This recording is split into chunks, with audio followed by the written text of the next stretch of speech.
Hay historias que rara vez se cuentan. Cuando pensamos en guerras, imaginamos explosiones, héroes, estrategias militares, pero pocas veces se habla de lo que ocurre entre los soldados cuando la línea entre la vida y la muerte se vuelve tan fina que la necesidad de sentirse vivo se mezcla con la necesidad de sentirse acompañado. Antes de seguir, recuerda apoyar este contenido, que la gente dé like, se suscriban y den a la campanita para recibir notificaciones cuando se publique un nuevo vídeo, porque esta es una de esas historias que casi nunca aparecen en los libros. La guerra siempre ha sido un entorno extremo, donde todo se intensifica.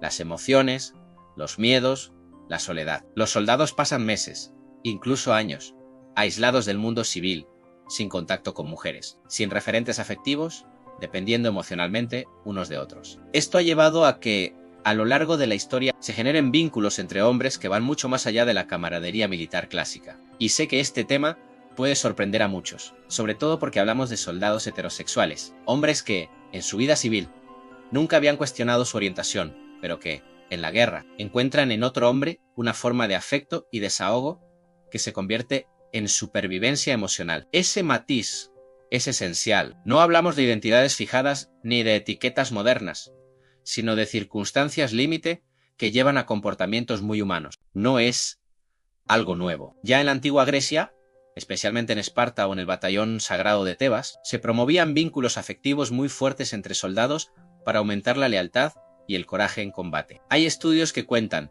que luchar junto a alguien por quien se siente amor o atracción podía incrementar la motivación por protegerlo, es decir, el afecto como arma estratégica. Aunque las historias de esa época están llenas de romanticismo militar, lo cierto es que la intimidad entre compañeros existía y a menudo se normalizaba dentro del contexto bélico. Luego llegamos a Roma, donde el tema fue más tabú en el ejército, aunque hay registros de relaciones intensas entre soldados que viajaban juntos en campañas larguísimas. Historias de hombres que compartían tienda, combatían espalda con espalda y desarrollaban lazos inseparables. Incluso se escribieron poemas sobre ello y cartas que hoy siguen generando debate en los historiadores. Ninguno de esos relatos hablaba explícitamente de amor homosexual como lo entendemos hoy, sino de pasión, hermandad y dependencia emocional. Es curioso que este tema desapareciera casi por completo del discurso oficial en siglos posteriores, no porque dejara de existir, sino porque las instituciones militares comenzaron a proyectar un modelo rígido de masculinidad. El soldado perfecto debía ser invulnerable,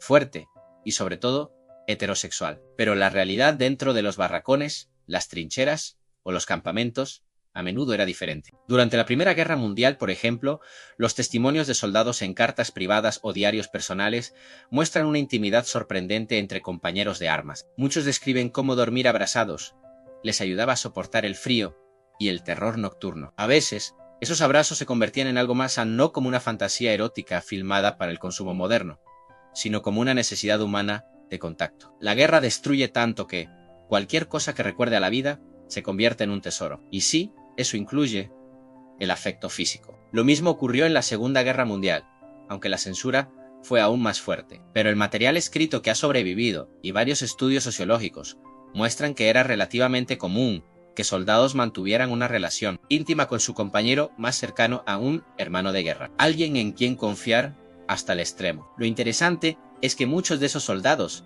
al volver a casa, retomaron su vida heterosexual como si nada hubiese ocurrido, como si ese capítulo quedara guardado en un cajón que solo se abre en tiempo de guerra. Hay una teoría psicológica que intenta explicar esto. Cuando la mente está sometida a una presión extrema, como el miedo constante a morir, busca refugios emocionales inmediatos. Y en el frente, el único refugio disponible es otro soldado que está pasando por lo mismo ahí.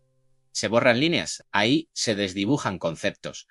Y el deseo no es solo físico, es la búsqueda desesperada de sentir que aún hay algo por lo que vale la pena luchar. Esa persona a tu lado, para muchos historiadores, este fenómeno no cuestiona en absoluto la sexualidad de esos hombres. Al contrario, demuestra que la atracción y el afecto son mucho más complejos de lo que suele creerse, que el contexto puede moldear la conducta, que ser heterosexual no significa que uno no pueda encontrar consuelo en otro hombre cuando la vida se convierte en una pesadilla. También hay un elemento silencioso del que casi nadie habla, la culpa. Después de la guerra, muchos de esos veteranos jamás volvieron a mencionar sus experiencias íntimas entre compañeros. No encajaban en la sociedad que los esperaba, una sociedad que idealizaba al soldado pero rechazaba cualquier desviación de la normatividad sexual. Así que, el silencio fue la única opción. Ese silencio es lo que ha invisibilizado estas historias durante tanto tiempo. Pero cuando se han hecho entrevistas a veteranos en su vejez, algunos se han atrevido a confesar que esa relación fue lo que les salvó del hundimiento psicológico, que sin ese compañero habrían perdido la cabeza o incluso la vida. Y aquí está uno de los puntos clave que casi nadie menciona. Esos vínculos fueron un mecanismo de supervivencia, una forma de mantenerse cuerdos en medio de un caos que destruía cualquier noción de humanidad. Me parece fascinante cómo la historia militar se ha esforzado en ocultar ese aspecto emocional, como si amar o necesitar a otro hombre hiciera al soldado menos soldado, cuando en realidad esos sentimientos fortalecían la unidad y la voluntad de seguir adelante. No olvides apoyar el contenido para que más gente conozca estas historias ocultas. Que la gente de like se suscriban y den a la campanita para recibir notificaciones cuando se publique un nuevo vídeo, porque todavía queda mucho por contar. Este tema tiene un peso enorme en cómo entendemos la guerra, la masculinidad y las relaciones humanas. Queda pendiente profundizar en cómo se vivió esto en conflictos más recientes, qué opinan los expertos y qué impacto tiene en la actualidad. Porque aunque no se hable mucho de ello, sigue ocurriendo. Y hay cifras, testimonios y análisis que lo demuestran. En la guerra de Vietnam hubo un cambio radical en la forma en que los soldados podían relacionarse entre sí por primera vez. La psicología militar comenzó a estudiar profundamente la mente del combatiente, y una de las conclusiones fue que los vínculos afectivos eran determinantes para la moral. En ese entorno, muchos soldados jóvenes que habían dejado atrás una vida normal, con novias, estudios o sueños truncados, encontraron apoyo en un compañero que sabía lo que era jugarse la vida todos los días. La hermandad ya no era solo una palabra bonita para los discursos patrióticos. Se convirtió en una necesidad emocional para sobrevivir a la jungla, al trauma y al aislamiento. Un soldado entrevistado años después dijo que cuando estás seguro de que puedes morir mañana, dejas de importar quién abraza tu espalda por las noches. Lo que importa es que haya alguien que te recuerde que todavía existes. Esas palabras resumen un fenómeno que ha acompañado a la humanidad desde que existe la guerra. Relaciones que nacen de la desesperación y del deseo de aferrarse a la vida. A finales del siglo XX, con la llegada de políticas más abiertas hacia la diversidad sexual, se generó un miedo institucional. Los ejércitos occidentales temían que reconocer la existencia de atracción o relaciones entre hombres pudiera afectar la disciplina. Pero ocurrió justo lo contrario. Históricamente ya existían esos vínculos y jamás habían debilitado una unidad militar. Lo que debilitaba era la represión, la vergüenza, el miedo a ser descubierto. En Estados Unidos, durante la política conocida como no preguntes, no digas, muchos soldados vivieron atrapados entre lo que sentían y lo que podían admitir. Aunque el enfoque de esa ley se centraba en la orientación homosexual, también afectó a quienes, sin considerarse gays, habían vivido experiencias de intimidad en conflicto armado y no podían hablar de ellas sin represalias. La guerra había cambiado su percepción de los afectos, pero la ley quería congelarlos en una sola categoría que no encajaba con su experiencia humana. Hoy en día el panorama ha mejorado en muchos lugares. Ejércitos que antes castigaban cualquier expresión afectiva entre hombres han tenido que adaptarse a una realidad innegable. Los soldados son personas con emociones intensas y complejas. La guerra no elimina la necesidad de cariño ni de contacto. La amplifica. Una de las partes más interesantes de este tema es su impacto cultural. En la literatura contemporánea, las películas y las series se han empezado a explorar estas relaciones más allá de estereotipos simplistas. Ya no se presenta la intimidad entre soldados como un chiste o como un secreto vergonzoso. Se está analizando desde una perspectiva humana. Aunque aún quedan muchos tabúes, la narrativa del soldado invulnerable está siendo reemplazada por una figura más real. Un hombre que puede tener miedo, que puede llorar, que necesita apoyo y que puede encontrarlo en otro hombre sin que eso defina toda su identidad. Es importante destacar una cosa que se olvida con facilidad. La sexualidad no es un bloque inmóvil. Está influenciada por el entorno, la cultura y las situaciones extremas. Un hombre puede enamorarse de una mujer, casarse, formar una familia y aún así recordar para siempre al compañero de guerra que le sostuvo la mano bajo el fuego enemigo. Esa experiencia no anula a la otra.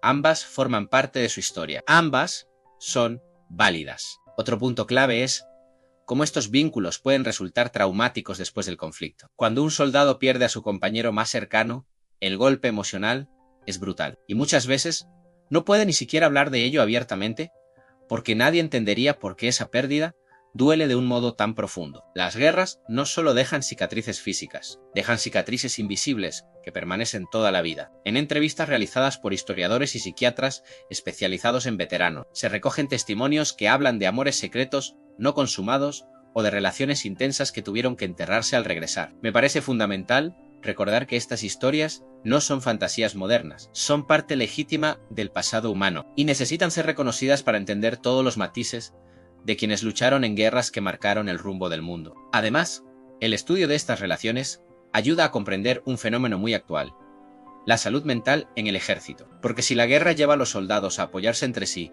de esta manera tan íntima, está claro que el afecto es una herramienta de supervivencia psicológica. Negar esa realidad es negar una de las pocas cosas humanas que se mantienen cuando todo lo demás se rompe. También está la perspectiva antropológica. En la mayor parte de las culturas, la guerra ha creado su propia microsociedad, una sociedad en la que las normas del mundo civil ya no aplican de la misma manera. Y dentro de ese microcosmos, la identidad se reconstruye. En ese proceso, el afecto entre hombres se vuelve un lenguaje silencioso, algo que solo quienes han sentido el peso de un arma y el zumbido de las balas pueden comprender de verdad. Cuando hoy vemos películas de acción donde los soldados son prácticamente máquinas sin sentimientos, estamos negando la parte más real de esa experiencia.